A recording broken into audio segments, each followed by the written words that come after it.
This is Beyond the Big Screen podcast with your host, Steve Guerra. Welcome back to Beyond the Big Screen. We have another installment of Hollywood Hates History today.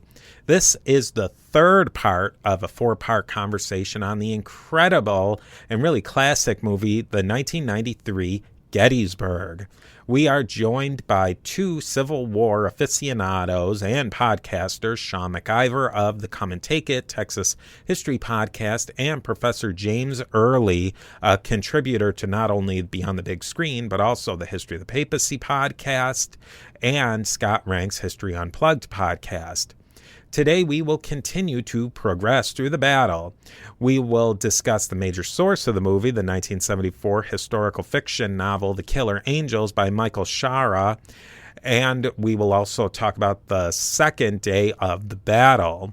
We have a ton to talk about today, so let's get right to it. Of course, if you have a historical movie you either love or hate, let me know, and maybe we can work together to create a new episode of Hollywood Hates History on Beyond the Big Screen. If you'd like to participate, send me an email to my email address, steve@a2zhistorypage.com. I'd love to hear from you. Thanks again for listening, and I will see you next time Beyond the Big Screen.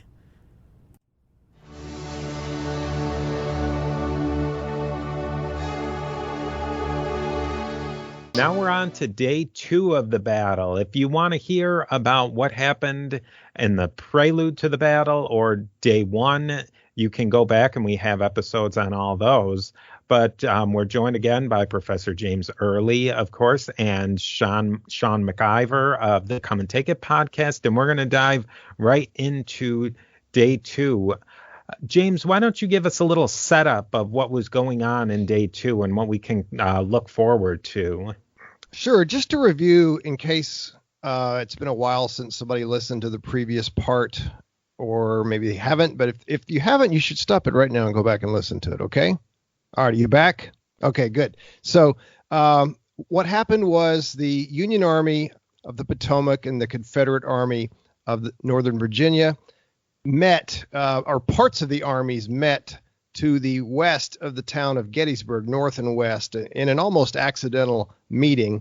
And what happened was the Union troops there were heavily outnumbered, but they did a good job under the leadership of General John Buford and General John Reynolds of delaying the Confederate advance. And the Confederates moved the Union, or pushed them back through the town of Gettysburg and onto some high ground south and southeast of town. And there, the first day's fighting ended. There was a little bit more Confederate probing and attempts to attack, but it was getting dark, and the Confederates were not able to push the Union troops off of the high ground.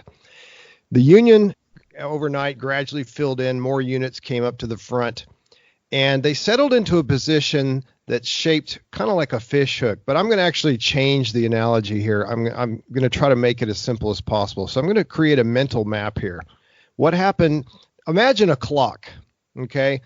A clock. And this is oversimplifying because the Union position was not a perfect circle, but work with me, people, okay? I'm trying to make it easy on you. So imagine the far right of the Union Army being at about 2 o'clock on the 2, and then it stretches around at 2 o'clock. At 1 o'clock you have Culp's Hill. And then at 12 o'clock, you have Cemetery Hill. And then going around the other side, down the left side, whoops, just hit my microphone, down the left side, you had a ridge, some high ground that kind of was a little up and down, but mostly high ground, called Cemetery Ridge. And then it continued down to a couple of large hills, one which today is called Little Round Top, and then the further south one is called Big Round Top. That would be 6 o'clock. So there you go. That's roughly the Union position. And overnight, the Union troops were digging in and fortifying. What happened on day two, which is... So, James? Yeah. So let me interrupt. So I think that's a really good description. I think another way to look at it would be a reverse question mark. Mm-hmm. And so you've got starting at Culp's Hill and looping up Cemetery Hill, and then kind of back down and then straight down for Cemetery Ridge.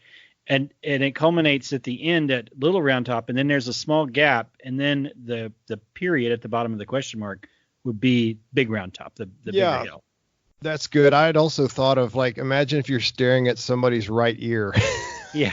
So, it's an odd shape, but it's a great defensive shape. And it's a great defensive shape because the Union troops are going to be able to take advantage of what's called interior lines. That means the Union right can get to the troops on the Union right can get to the Union left or the center very quickly, relatively quickly, whereas the Confederate troops are wrapped around that in kind of a, I don't know, how would you describe that?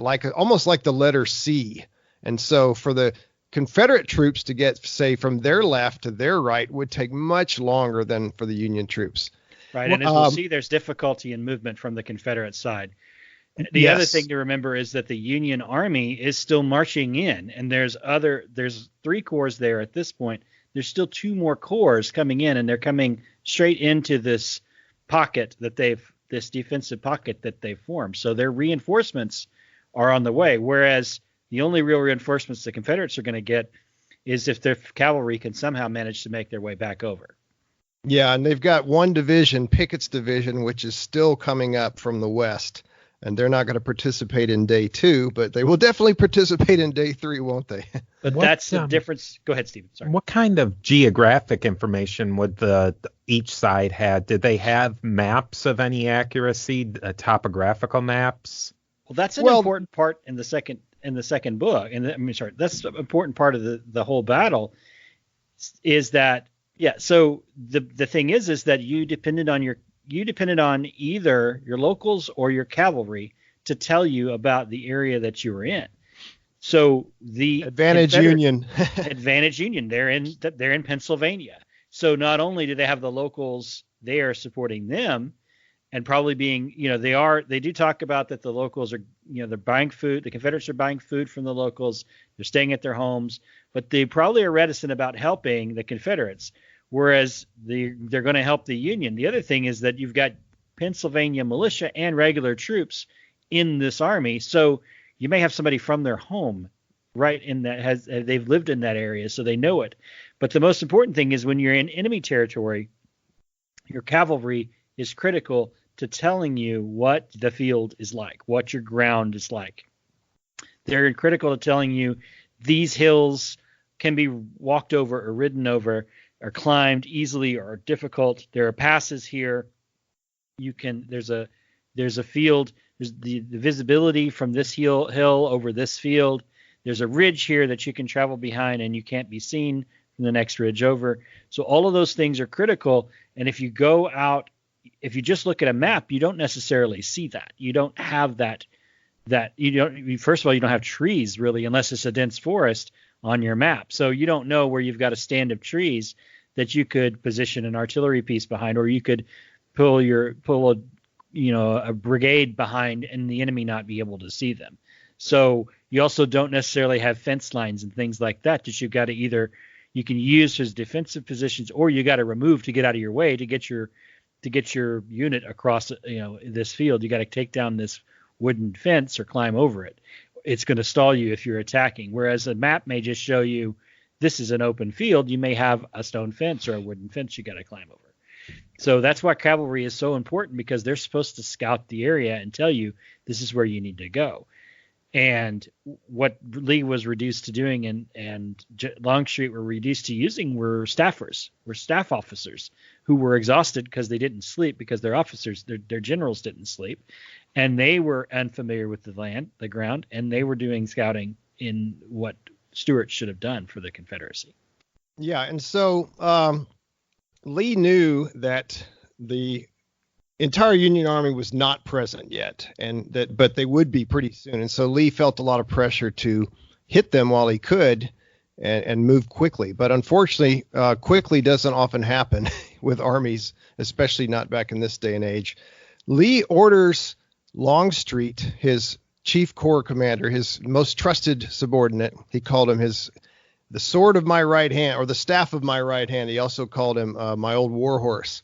He ordered Longstreet to take two of his 3 divisions. That would be General Hood and General McLaws. Those 2 divisions, Pickett, again, as I said, was not present yet. And he was to go and attack the Union left. Okay, so that means, of course, that Longstreet is on the Confederate right. A.P. Hill is to attack the Union center, which is near Cemetery Hill and the north part of Cemetery Ridge. And then General Ewell, the other corps commander, is to hit Culp's Hill, and that's on the Union right, Confederate left.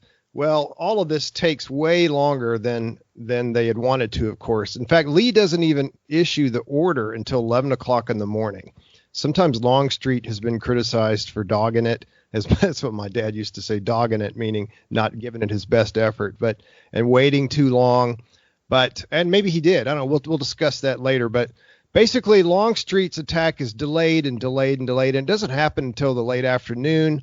And he marches up to the Union position, and he attacks. And the first thing, Hood's division runs into this feature, a geographical feature, which is extremely rocky, just huge rocks everywhere at the base of the ridge and the two hills. And it's called Devil's Den, appropriately, because you feel like the devil is attacking you, because they're under intense fire from the Union, but they fight bravely.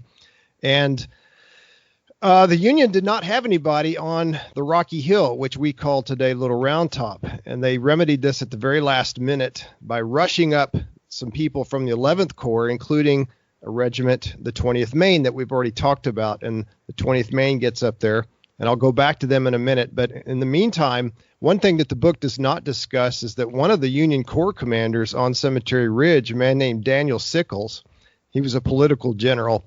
He just decided on his own initiative to take his corps and move them off the ridge and move them forward to this area that was near a wheat field and a peach orchard, because he thought he had a better, I don't know, I guess he thought he could use his artillery better there.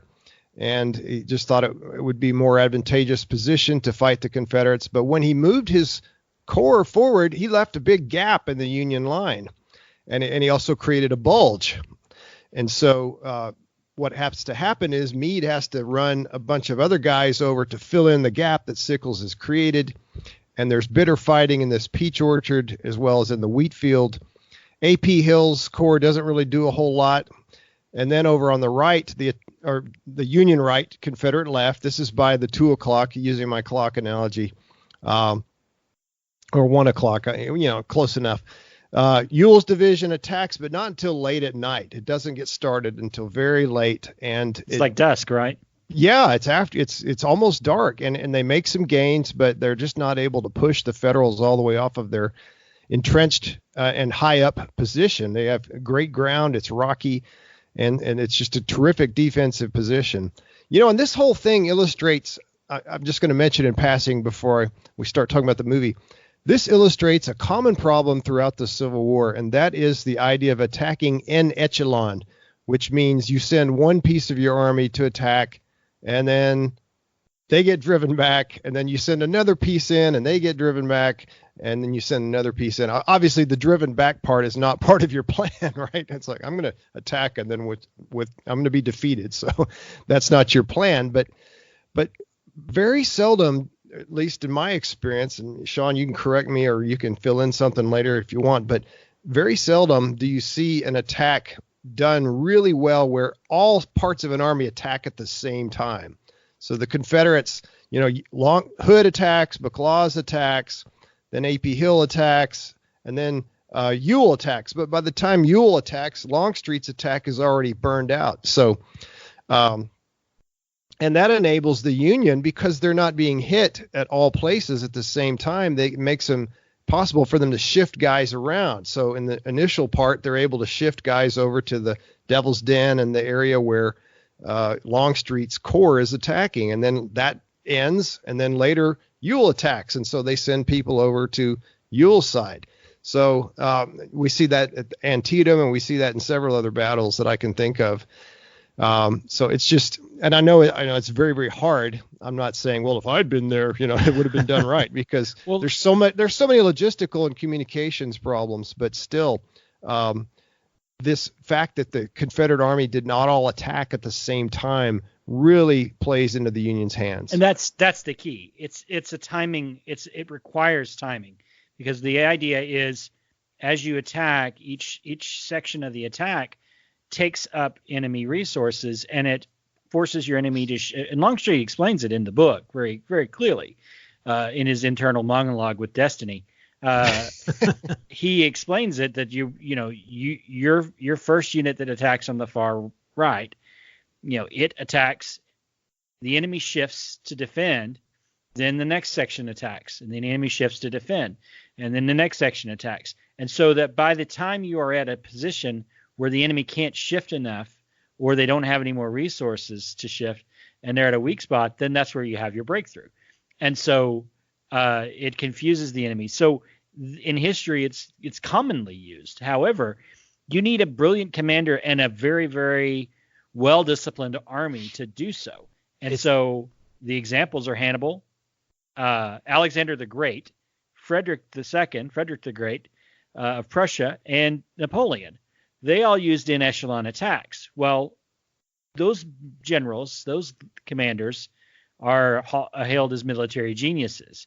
And Lee is hailed as a military genius, and there's justification for that. However, the difference is that Hannibal, Alexander the Great, especially Frederick the Great and Napoleon, their subordinate commanders were lockstep in understanding exactly what was expected of them.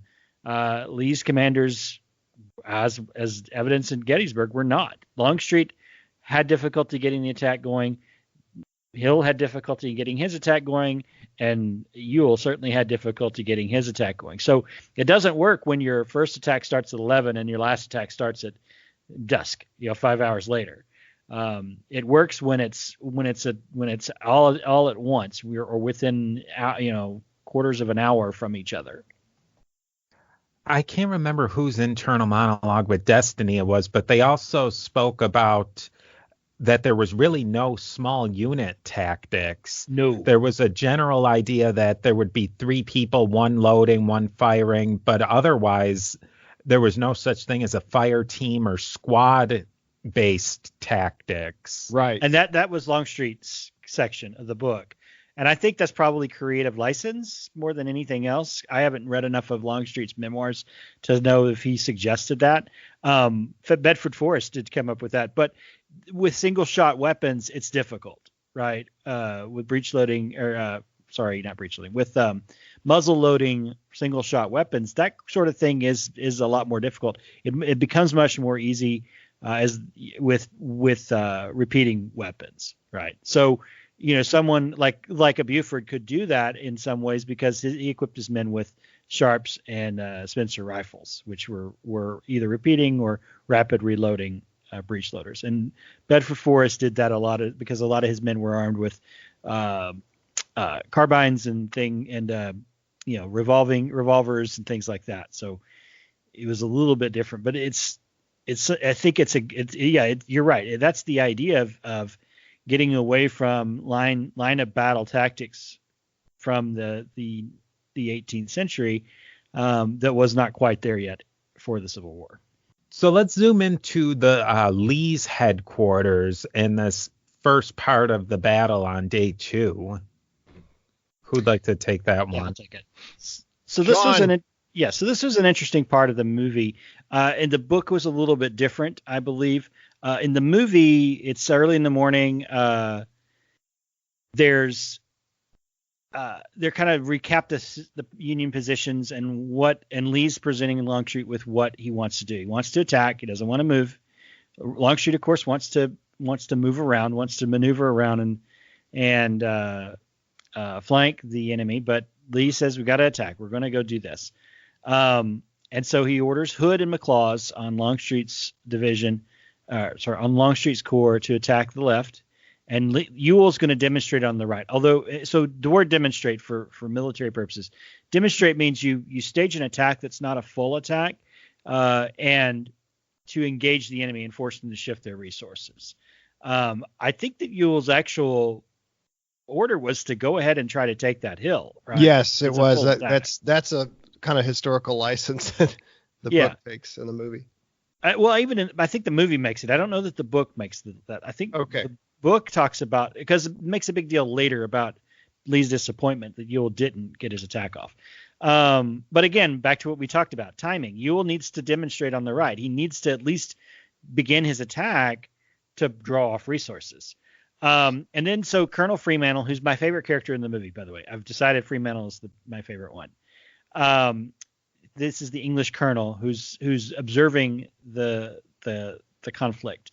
He and Longstreet have a conversation about the ironies of war, and I forget who said it. Oh, I guess Longstreet says if we should have freed the slaves and then fired on Fort Sumter, because Longstreet makes it clear in the movie. He knows. I mean, Longstreet in real life made it clear that slavery was the source of the conflict, the source of the quarrel, as he said in real life. But he makes it clear that he understands Britain has no business, is not going to recognize the Confederacy until as long as slavery's around. That's made very clear in the film.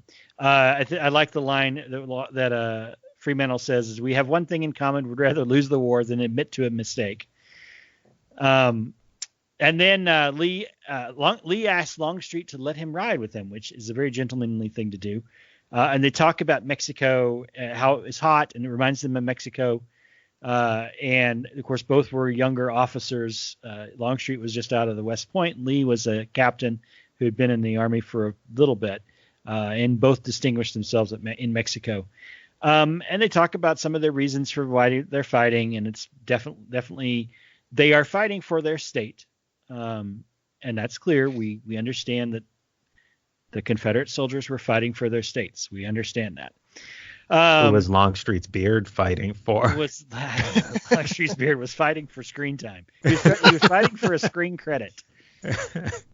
And then they talk an interesting conversation, and I'd be interested to hear if this actually occurred. Lee says they're talking about casualties, and that they talked about many good men died in Mexico, and Longstreet says many good men will die today. And Lee basically tells them, if you want to be a good soldier, you got to love your army. But if you want to be a good commander, you got to tell your men that they're going to die. You got to send your men to their death.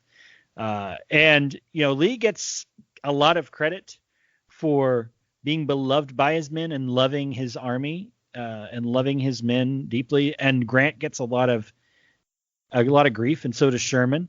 Grant is referred to as a butcher, and by a lot of especially pro-Confederate not historians but critics. And yet Lee knew that soldiers will die. To win a battle, you can't have no casualties. Yeah, that's what separates Lee from.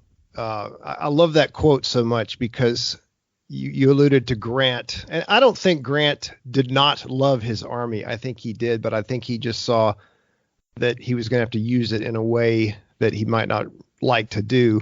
But you think about General George McClellan. He's probably the most famous Union general who was not successful, at least not as a battlefield commander. McClellan loved his army. He dearly loved his army, and his army loved him dearly. But he was not willing to order the death of the thing he loved. McClellan was great about whipping the army into shape. He was great about getting them fed, getting them supplies and everything, and training them to be really good soldiers. But then when it actually came to battle, he didn't have the stomach for it. He always kind of shied away from ordering attacks. I mean, he did order attacks, of course, but not all out attacks that he knew were going to decimate his army. We really tried to minimize casualties. So yeah. I think that's a good balance. You have to love the army, but also be willing to order the death of the army as well. Yeah, and I want to talk about McClellan just a little bit, because in the book there's a couple of mentions from some of the soldiers about that. One of the mutineer soldiers, the leader of the mutineer soldiers in the main regiment, he says McClellan was the only general that knew what he was doing. He was the only one that was worth a damn. And there's also a couple of points where there's a rumor going around that McClellan has been given command back to the army, and the Union soldiers are cheered. They're excited. I think even Tom was excited. Right. Yeah, and that's interesting. Well, it's because they know they're less likely to die now. Well, yeah. They're not going to fight, probably. They're just going to march around and have parades and train. And anyway. But it speaks to it speaks to him as a leader. As a leader, he was brilliant. And most of his contemporaries, Lee even, said he was the finest commander the Union had. Right. He was a great commander. He was a brilliant commander. However, he wasn't a good soldier, I think, is the deal. And by Lee's definition, he wasn't a good commander.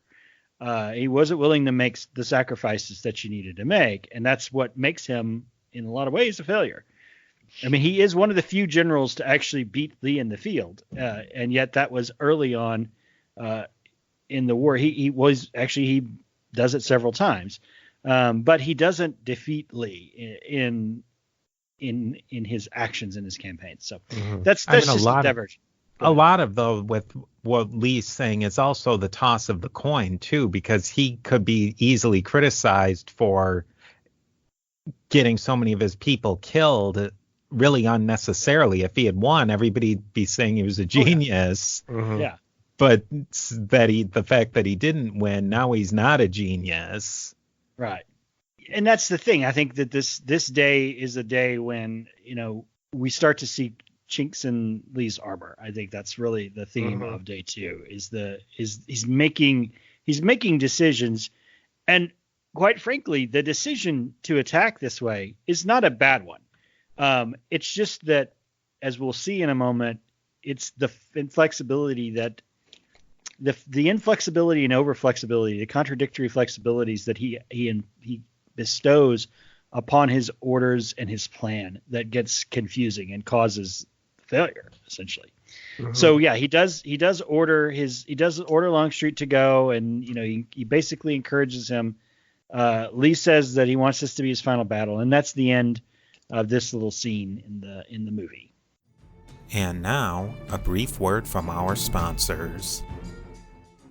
Then we swing over to Chamberlain's camp. What was going on in Chamberlain's camp? So this is where you get to meet the great, one of my favorite named characters in the battle, Colonel Strong Vincent, who is the commander of the regiment that the 20th Maine is part of. Or actually, no, he's commander of the brigade that 20th Maine is part of. And he's played by a soap opera actor named Maxwell Caulfield. He was in soap operas and miniseries and stuff like that in the 80s and 90s. But he orders Chamberlain to go ahead and march up to that rocky hill, and that's what they called Little Round Top. The rocky hill, and then the tall hill was Big Round Top. Oh, and one little thing, interesting little tidbit I found out about Devil's Den. The reason it was called Devil's Den, so it's a geographic formation that's right at the base of Little Round Top, and essentially it was formed from basically a geologic eruption of large boulders and probably from a flood or melting of glaciers millions of years ago. But the reason they called it Devil's Den is because apparently at some point in the recent past, before the Civil War, a extremely large snake had lived in that area and was called the Devil. And they don't know what type of snake it was. It might have been a really big rattlesnake, or it might have been something like a python or something that had escaped from a menagerie or something. That's weird. It's an urban. I mean, it's a rural legend in the area, but it was interesting that it's not called Devil's Den because it was, because you might meet the devil there. It was because there was a snake there. No, I'll be darned. I did not know that. Huh. Yeah. In the next part, it goes back to Longstreet's headquarters, where Longstreet starts talking about what's going to go on with one of his subordinates, John Bell Hood, and they have a lot of back and forth about what they should do, and Hood doesn't seem particularly happy with the plan. One question I have before we get into that is, you did mention that Longstreet wanted to get into the baggage train and he wanted to flank. Maybe this is better saved to the end, but does it seem that Lee was either desperate at this point or that he felt like he had to have this? Why did he put it all that there had to be this one last consequential, like, head-on man versus man battle and not put in a little bit more strategy? Is that something licensed by the book, or was that really where his mindset was? I can take that. I think in the book, it talks about that one of Lee's aides went out the night before and scouted the Union positions. And he did. He scouted where the Union positions were at like 3 or 4 a.m. in the morning. And then he sends that aide with Longstreet to the attack. Well, the aide is a little taken aback by that because he says, I scouted the positions of the enemy. I didn't scout the ground. I don't know, because he's expecting him to lead them through all the ground and like all of the terrain and tell them where the issues are. Well, when you're looking at a map, all you see is some geographic features. You don't see how tall those boulders are, right? You don't see you don't see how much wood is, how much forest is along a particular ridge. You don't see the sight, like I said before, you don't see the sight lines from that rocky hill or from the big hill or from the cemetery ridge. You don't see that. So you're just looking at you're moving pieces on a map. And so when I think that's the deal, is that he said, well, this is the position. We need to take that hill. If we take that rocky hill, we can then fire upon our enemy. Hood actually went out ahead and looked at the ground, and he saw that Devil's Den, and he said, we can't get artillery through there. We can't get our artillery up into that big hill. Maybe I could get to that big hill. And Longstreet says, no, you can't. You'll have to cut down trees. So that's where Hood's like, well, let me go around behind that hill. We can do that.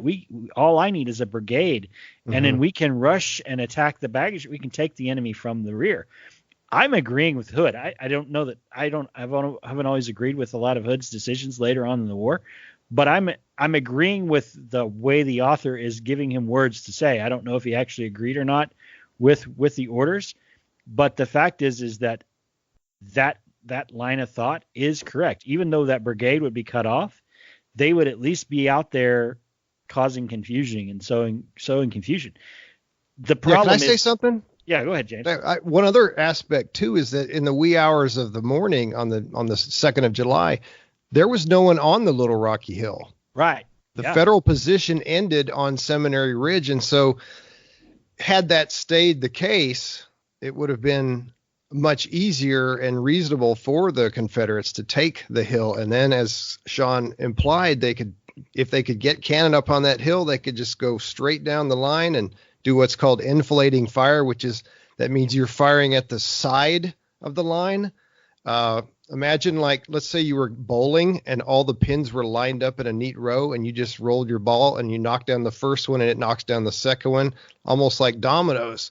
But by the time Hood actually got his army or his division in position, by then, as we saw, the 20th Maine and some other regiments had been rushed up to the top of the hill. So that's another reason he wanted to go around to the side.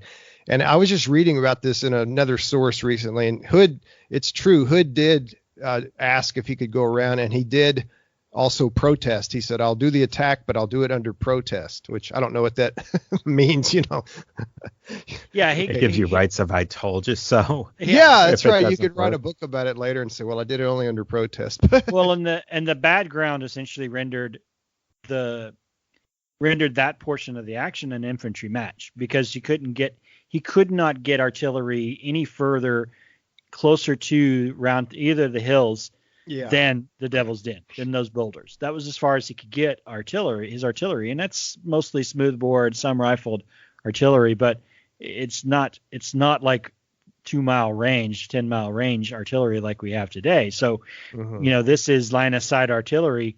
He couldn't get it in there. And so his men had to go in with their rifles and their bayonets. The other thing is that, like you said, at 3 a.m, Sickles hadn't moved his men out into the open. And it was a bad move on his part, but a lot of people have said there's a hidden benefit to that, in that it drew Confederate attacks. It drew McLaws towards attacking that forward position. It was costly for Sickles, but it staged a battlefield. Basically, it staged a combat before Cemetery Ridge, whereas, Hood's men and the fighting in Devil's Den, because there were snipers and things like that and skirmishers for the Union in Devil's Den, and Hood's men had to clean those out. So they had lost a lot of men before they got through Devil's Den to get to the hill. So, Hood's statement, Hood's position in the film and in the book, I think is a correct one. The problem is that Lee had, I think we talked about it last time. Lee, his style was to give orders to his men, to his commanders, and let them execute. But he expected them to execute. Now, he didn't forcefully demand that they execute. He told them what he wanted them to do, and he asked them to do it. And so some commanders, like Longstreet, would do what he asked him to. They may do it in a way that was their way, but for the most part, Longstreet was steady, and he followed his orders. Jackson did his own way, and sometimes that worked for him, and sometimes it didn't. But he also did what he was asked to do. Hill and Ewell were new to the role, so they, Ewell followed the if practicable order. Yeah. But Ewell erred on the side of too cautious, whereas Jackson would always err on the side of too gung ho. Yeah. So I have to say one thing about Hood in this movie too. We've mentioned this earlier. Most of the actors that they found to play these characters are about the same age. We were talking about Sam Elliott was much older than the actual Buford, but this actor that plays Hood is way too old. I mean, I would estimate that at the time the actor was probably 55-ish or so. Not saying that's old. I'm pretty close to that, but the real Hood was like Hood died when he was years old. Yeah, he was only 33 years old. Hood was a young man, and here's I don't want to delay us too much, but I got to throw out a fun fact. Last summer, 2018, I went to the Hermitage with some of my family, and we went into the visitor center and watched the movie, and there's a movie, and here's a guy playing Jackson, and I kept looking at him, and I said, that he looks familiar, but I can't place him. I thought, I wish I had Sean MacGyver. He could tell me every movie he's ever been in. But I finally, by the end of it, I realized that is the actor that played Hood in Gettysburg. He's playing Andrew Jackson in this one, because he looked different. Obviously, he's clean shaven. He's got a bouffant hairdo and all that. But I just thought that was funny. It's General Hood, but he's Jackson. Anyway, guess you had to be there. Sorry. Yeah. So I want to make a note because I always have to do this. In Hood's division, as well as in MacLeod's division, there were Texas units fighting. That was those men were. There was the first, second, and third Texas divisions, I believe. So just to be, regiments. Then Hood's Texas Brigade was part of his own. He was originally a brigadier commander of a Texas brigade, and then he became promoted to a division. Go Texas! Did his only connection to Texas though was that he had served there? He had served there. Sometimes he's identified incorrectly as being a Texan or from Texas, but he was originally from Kentucky, actually. Yeah, so we had an episode, actually, a discussion about this a few months ago, because there's a proposal to rename Fort Hood in Texas after Roy Benavides, who was a Medal of Honor winner, awardee from Texas in Vietnam War. And highly decorated Green Beret soldier, Special Forces soldier, who remarkable actions in the Vietnam War. And he is born, raised, and died in Texas. Hood was from Kentucky. He had renounced Kentucky when it refused to secede, and he offered his services to his adopted state of Texas, where he'd served for a few years as a cavalry officer. And he died in New Orleans. So not really a Texan. He commanded Texans, and that's about it. Let's take a look at, we should set up where Chamberlain and his unit are right before the actual battle. James, do you want to take that one? Yeah, sure. Chamberlain and his regiment, along with a few others, had been ordered up to the top of the little rocky hill, or a little round top as it's known today. They were ordered double quick. Double quick means you're running, pretty much. Quick, when regular time marching back in those days was actually pretty slow, kind of like you might see in a funeral procession today, perhaps. Quick time meant what we would think of as regular marching, just regular, not super fast, but pretty quick. But double quick is run. So they charged up the top of the hill, and they arrived, and Colonel Vincent places Chamberlain and the 20th Maine on the extreme left. So not only is he the leftmost unit on Little Round Top, he is the extreme left of the Union Army. In fact, there's a great quote. He looks at me, he says, "You're the end of the line. You are the extreme left of the Union Army. You cannot withdraw under any condition. If you go, the enemy will sweep up over the hillside and take this entire army from the rear. You must defend this hill to the last." In the book, Chamberlain has a internal dialogue, and he says, "What do you mean to the last? The last man, the last bullet, the last what?" But anyway, so Chamberlain gets the message, and he tells his regiment, "We're not moving. Okay, no matter what happens, we are staying. We will not retreat." I think you should just keep talking, James, because this is your section of the book and of the movie. Okay, all right. It's your favorite part. So I love this so much. Yes. So back to the Confederate side. The Confederates are led by Hood. At least he's just one division. Of course, obviously, there's also McLeod's division, but the book and the movie focus on Hood rather than McLeod. So they advance up the hill. Let me interrupt real quick. Yeah. So one thing to be noted is that at the time, general officers below a certain level led from the front. Brigadier generals led from the front, and sometimes division commanders led from the front. And Hood was leading from the front in this particular battle. Mm-hmm. Yeah, nowadays, the general in war today, the general is back in a command center somewhere. They might not even be in the same country. Yeah, nowadays, but back then, they were out in the front leading the charge. In fact, there's one part of the movie, we may have already discussed this, I can't remember, but there's one part where Lee kind of scolds Longstreet and says, "You're getting out too far in front." And Longstreet just looks at him and says, "You can't lead from behind." So anyway, well, you can nowadays, but back then you couldn't. So the Confederates, Hood's division has fought its way through Devil's Den, taking terrible casualties, and they advance up the hill, the rocky hill. This is the same hill where Chamberlain, the 20th Maine, are waiting for them. So here they come. They charge. Chamberlain addresses his officers. He gives them a great speech. He tells them they cannot retreat. Confederate soldiers approach within sight of Chamberlain's men, but they fight off the advance, and the Confederates retreat. But then they come back again, and then they have to retreat again. A new Confederate regiment then arrives and tries to flank Chamberlain's line. They're moving off to Chamberlain's left, which would be to the south. And Chamberlain orders his men to refuse the line.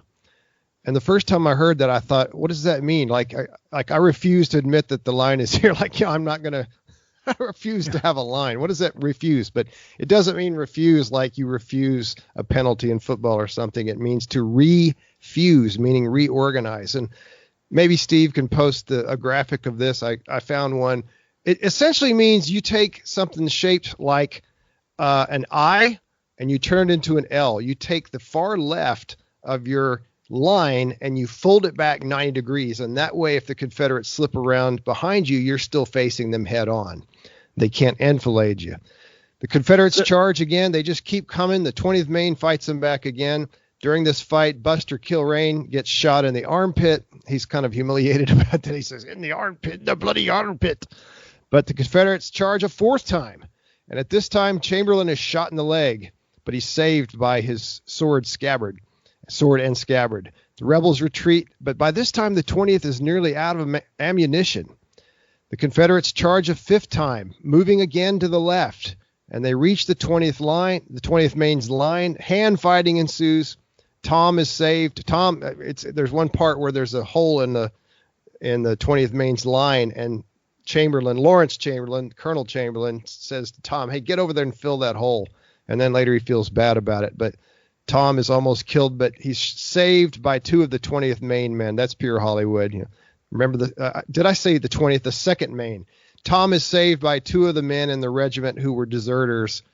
We talked about that a long time ago, the deserters that were added, and most of them ended up joining the 20th Maine. All right, so what are the Union's troops going to do? What's Chamberlain going to do? They're out of ammunition, just about. They can't throw rocks at them. That doesn't work very well. The Confederates just keep coming, and they keep moving to the left. So Chamberlain orders a really gutsy move here.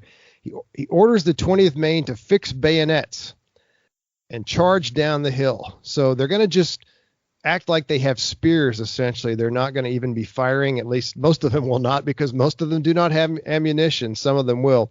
So they fix bayonets and they charge bayonets. And this is a great scene. It's one of my favorite battle scenes in any movie. They charge down the hill and the Confederates are completely caught by surprise. It scares the crap out of them.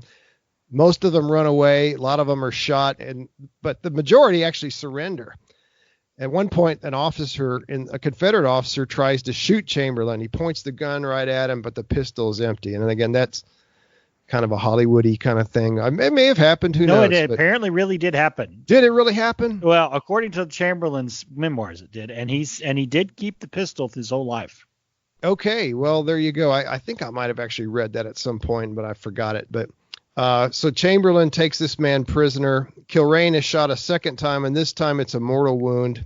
He tells Chamberlain, I never served with a better man. And a colonel comes to relieve Chamberlain. And actually, here's an error in the movie. The colonel calls the hill. I think Chamberlain says, "What's the name of this hill?" And the other colonel says, "Little Round Top."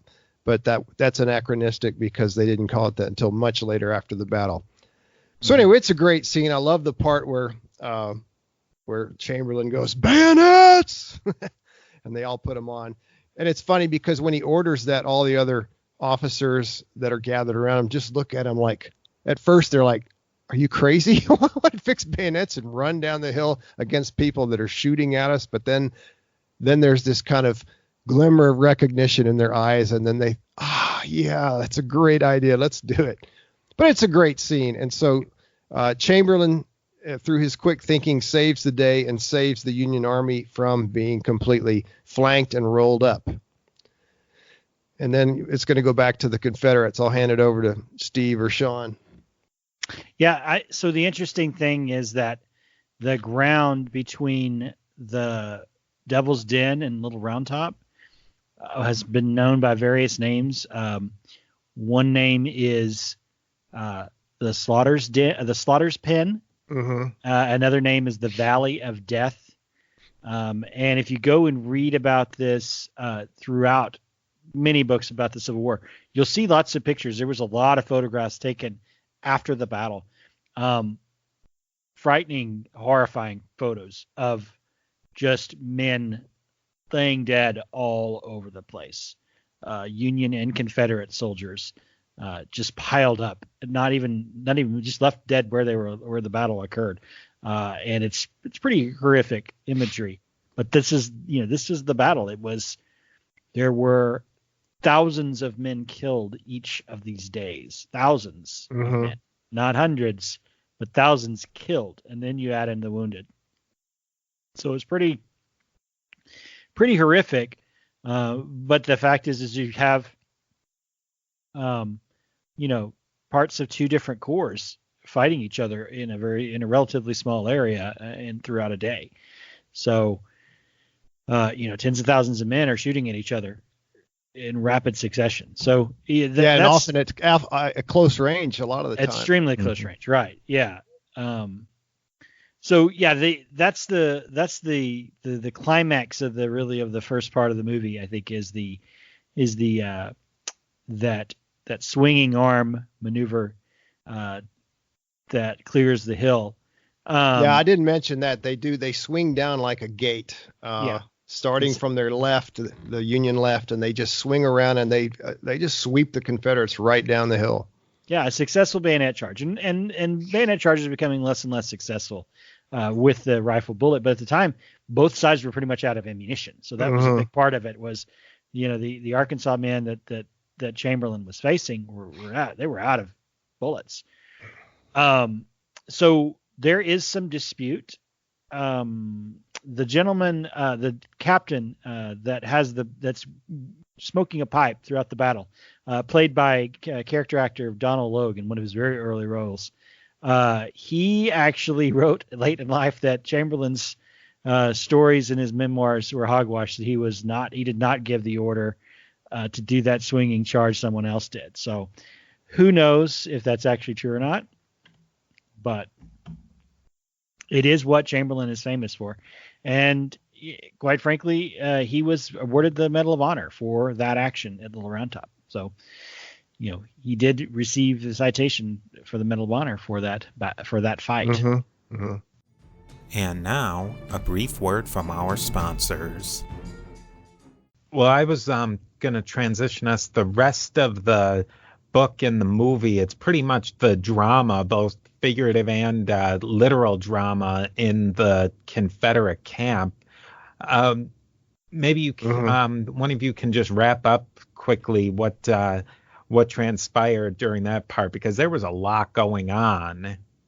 Yeah, so day 2, so the rest of the fight, Hood was badly wounded because he was leading from the front. He actually lost an arm. Is that right, James? Well, it wasn't amputated, but it was useless for the rest of his life. Yes, and it's going to hang limply at his side. Yeah, there's several pages devoted to that. Yeah. Well, and he did lose his leg. So he definitely lost the leg. He lost later at another battle. I can't. Oh, did he lose it? At Chickamauga. Okay. Yeah, so Chickamauga. He lost his arm. He suffered health consequences for the rest of his life. Yeah. So then Harrison, the actor, shows up, and Longstreet sends him out to go scout the lines because he's tired of waiting for Stuart to show back up. And then he goes back to Lee's headquarters, and guess who's there? Stuart there in his glory. A little bit late. Yeah, and so the book and the movie are very different in this section. In the movie, it's just Longstreet talks to him and tells him, and Lee tells him, "Oh, it was very close. I know if we just push them one more time, we're gonna win." And Longstreet says, "No, it wasn't close. It was not even anywhere near close." Right. And then he asks one more time, "Can we please move around? Can we disengage and move around?" And Lee dismisses him. He's just not hearing it. In the book, the conversation, I think, is a little more amicable. Longstreet's a little more deferential, although as he's leaving the camp, he has an internal monologue with Destiny where basically, I mean, you guys read it. It feels like to me this is the point when he turns on Lee and decides Lee doesn't know what he's doing. I would agree with that. Yeah, he gives up on Lee. Mm-hmm. He's just going to follow orders, but he's not going to revere him quite so much. I believe this was also where Chamberlain goes back to the Union camp where they think they're getting taken off the line and just plugged into someplace easy, but he goes back to get their orders, and there's just a lot of internal monologues with Destiny during this whole section leading up into day 3. Oh, I agree wholeheartedly. Yeah. Chamberlain has a lot of philosophical thoughts, and I mean, that's realistic. He was a deep thinker, philosophy professor. Yeah, there was a point in the book that I disagreed with fundamentally, and I don't know if it was intentional or what.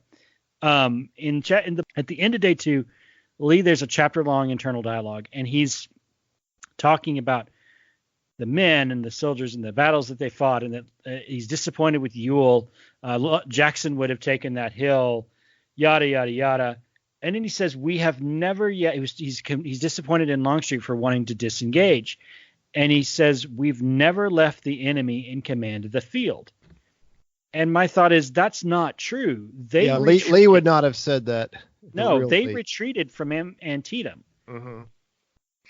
McClellan didn't attack again, but he had commanded that field. It was a draw, but he still commanded the field. He still commanded everything on the left bank of the Antietam Creek, and he actually controlled one of the bridges over the creek.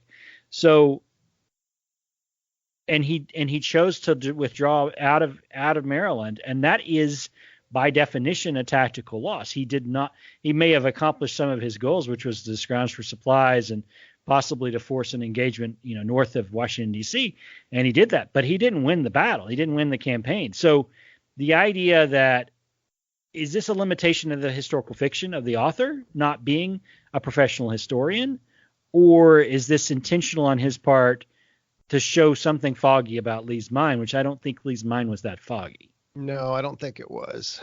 I think that Shara needed to have Lee as the Superman, and then this was his beginning of his fall. Mm-hmm. that I think that was driven by the narrative arc, that he was weakening, and that everything was going towards that part, the big part in day 3 of the high water of the Confederacy. Like, that was where the rising action of the book was supposed to be, and that's why I think he had that internal monologue. That seems reasonable to me. There's obviously a lot of, Shara was a novelist, not a historian, as we've already touched on a few times, and he's crafting a story. And sometimes you have to slightly nudge the facts. I mean, overall, he gets things very right, but right, because he mentions what Lee mentions earlier in the book, that he doesn't give out written orders anymore after the unpleasantness of Sharpsburg, which was what they called Antietam. Right. That because the Union intercepted the orders. But so Shara knows about Sharpsburg. I just found it this offsetting of the idea of Lee saying, "Oh, we've never left the field with an enemy in charge of the battlefield, in command of the battlefield." That's just not true. He did it multiple times at the 7 days where they attacked. Malvern Hill, for example. Yeah, and withdrew, and then the enemy withdrew. But there's multiple times of that. So that was disconcerting. It was just a little off on this internal dialogue. Mm-hmm. So, James, you want to take the next one? Yeah. So we have a little bit more human drama. Longstreet arrives at Pickett's camp. General Pickett and his division have finally come up to the front.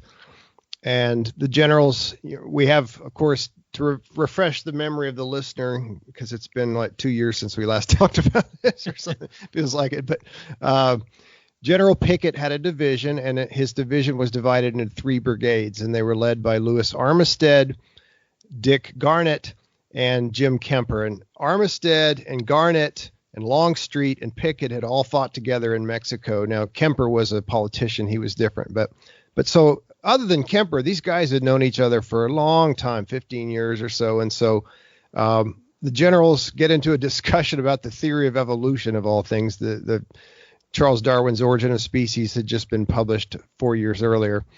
But Armistead pulls Longstreet over to the side, and he really wants to talk, and they start talking about Hancock again. Once again, General Winfield Scott Hancock was one of the main corps commanders on the Union side, and at this time he was right in the middle of the Union line, just south of Cemetery Hill. And Armistead tells the story of Winfield Scott Hancock and him together, and they had been stationed out west. I believe it was in California. And the two families were very close. Armistead and Hancock, again, this is early 1861. They're both still in the U.S. Army. They're junior officers, but they're closer than brothers. Their wives are close. They're all 4 of them, husband and wife, are very dear friends with each other. And he tells a story of how they were sitting around the piano singing a song, and it's an old Irish song called Kathleen Mavourneen, and it's a very sad song, like all Irish songs. But there's this one line. And by the way, somebody is singing this in the Confederate camp, and that's what brings it to his memory. And there's a line in there that says, "It may be for years, it may be forever," meaning we may see each other a few years later, or we may never see each other again. And Armistead tells the story of how he told Hancock, "When, so help me, if I ever raise my hand against you, may God strike me dead." And when I saw that the last time, the thing that popped into my head is, be careful what you wish for. Yeah. You just might get it. Armistead tells Longstreet he's sending a package to Myra Hancock to be opened in the event of his death. And Longstreet's beard gets really interested in the conversation. It bends forward 9 degrees. It's just really, really bad beard. It's like they'd never seen a beard before. But anyway, so it's almost like Armistead has a premonition of his death. And then we get to the final come to Jesus moment for Jeb Stuart. Lee finally calls Stuart into his office, and he tells him that some of the other officers have been complaining about his absence. And of course, Stuart gets all mad. He says, "If the general will tell me who," and Lee bangs his hand down on the table and says, "There is no time for that," which is not like Lee. Lee probably would not have done that, although he might have. I don't know. I mean, he was pretty tired. Yeah, he was. I mean, it's sort of like with George Washington that he was the courtly gentleman. But when Charles Lee finally pushed him too far at Monmouth, he set loose on a string of swearing that his Henry Knox could not believe Washington even knew those words. Right. Yeah. So there's a lot of similarity in character between Lee and Washington. They usually kept it together, but they could explode and scare the daylights out of people. And then Lee basically then composes himself and he tells Stuart as politely as he can that he's let the army down. He says something like, "I gave you a mission to scout out the enemy army and keep me aware of their troop movements and their deployment." And he says that mission was not fulfilled. And then Stuart, and I think this is totally accurate because Stuart had very much a flair for the dramatic. Stuart dramatically begins to take his sword and unbuckle it from his belt, and he's going to hand over his sword in resignation. And again, Lee says, "There is no time." And he basically tells him, "Just don't let it happen again." And he dismisses Stuart. Lee and Stuart had a long relationship going back many years and very much a father-son relationship. They had known each other even when Stuart was just a cadet. And I'm not sure if Stuart was a cadet at West Point when Lee was the commander of West Point. He was. He was. Okay. So it went back. I mean, they were both old Virginia gentry. So their families have known each other for a long time. So Lee is very much like a father whose son has let him down. But again, he tells him, "I'm not going to take your resignation." He doesn't say that word for word, but he says, "You're much more value to this army as in active service. We need you from here on. So go out there and do your job." Again, I'm paraphrasing, and that is the end of day 2. Yeah. And I think that the scene is really good.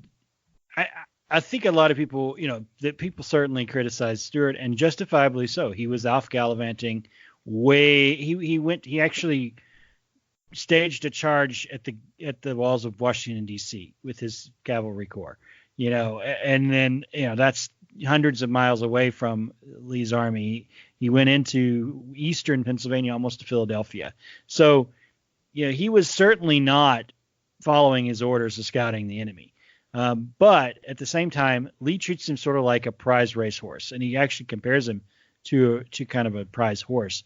He's high strung, but you got to treat him the right way. And I think that, criticism of, well, they should have court-martialed and they should have removed him from command. The fact is that Stuart was an extremely talented officer. He was an extremely talented cavalry commander. Lee in the book says, "You're the finest cavalry commander I've ever seen." And when Jackson was shot at Chancellorsville, Stuart took over the whole corps, Jackson's whole corps, and commanded infantry and did very well. I mean, they won the battle. And Jackson was shot early in the battle. So Stuart commanded most of the day until he could be relieved of command of the corps. He was a fine commander, and he was just arrogant, and he was high strung and arrogant and vain. And, Lee says, you need to shame him, and so he can learn to take it like a man. Basically, he treated him like a boy, like a child, but let him rise up again as a man. And, he said he had to learn from his mistakes. And I think that's the right way to handle an officer like that. I think it's absolutely, you shouldn't let him get to that point in the first place. And he indulged him many times before. But the fact is that you can't just discard one of your best commanders just because he did something stupid. You got to make, especially when you're the South and have much more limited resources, right? There's not, maybe Wade Hampton, who took over his command after Stuart was killed the next year, maybe he would have been a fine commander of the cavalry. Maybe Fitzy Lee, who was Lee's nephew, would have been a fine commander of the cavalry. But Stuart was the best man for the job. He just needed to be reined in some, so to speak. Well, with that, we're ending day 3. If you're interested more in Longstreet's beard, apparently there's a lot of websites that analyze the historical accuracy of his beard. So you should definitely go and check those out. Are you serious, Steve? You're kidding, right? I am not kidding. You're not kidding? I am not kidding at all. Oh, man. You definitely have to check that out. But We've wrapped up day 2 today, and next time we are going to dive into day 3 and the epilogue of the movie, which will all be great. So thank you guys for joining us today. Thank you, Sean, and thank you, James. We'll definitely be going full charge into day 3.